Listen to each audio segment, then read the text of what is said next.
Scan করার সময় যাদের আমাদের সমস্যা হচ্ছে আপাতত গুগলে সার্ভার ডাউন থাকার জন্য, চলুন দেখি কিভাবে বাইপাস করা হয়। সর্বপ্রথম আমরা উপরে দেখেন টপে থ্রি ডটে ক্লিক করলাম। এখানে হেল্প অ্যান্ড ফিডব্যাক আছে, এই হেল্প অ্যান্ড ফিডব্যাকে ক্লিক করি। দেন হেল্প অ্যান্ড ফিডব্যাকে ক্লিক করে প্রথম যে অপশানটা থাকবে মিট আওয়ার অ্যান্ড্রয়েড, হ্যাঁ এটি আমরা ক্লিক করলাম।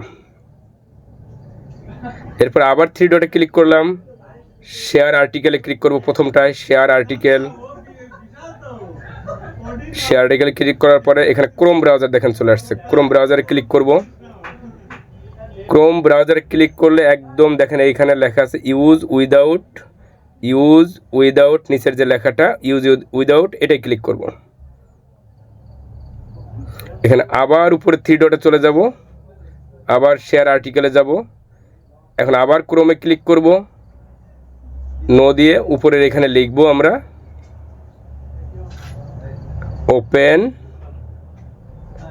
Play store. লেখার পরে এখানে প্লে স্টোর চলে আসবে। আমরা এই প্লে স্টোরের উপরে একটা ক্লিক করব। এই প্লে স্টোরটার উপরে একটা ক্লিক করার পরে রাইট সাইড যে থ্রি ডট আছে, ওই থ্রি ডটে ক্লিক করে প্লে স্টোরটাকে আমরা অফ করে দেবো, প্লে প্রোটেক্ট অফ করে দেবো। প্লে প্রোটেক্টে ক্লিক করলাম, আবার সেটিংসে গেলাম, প্লে প্রোটেক্ট অফ করে দিলাম, টার্ন অফ। এবার অবশ্যই আমাদের সেটটা প্রথমে চলে আসতে হবে যেখান থেকে আমরা কিউআর কোড স্ক্যান করছিলাম, ওই কিউআর কোডে এসে কিউআর কোড স্ক্যান করা মাত্রই আমাদের সেটটা রান হয়ে যাবে। এরপরও যারা বুঝবেন না আমাদের হেল্প ডেস্ক সাপোর্ট টিমে ফোন দিবেন, 100% হয়ে যাবে। ধন্যবাদ।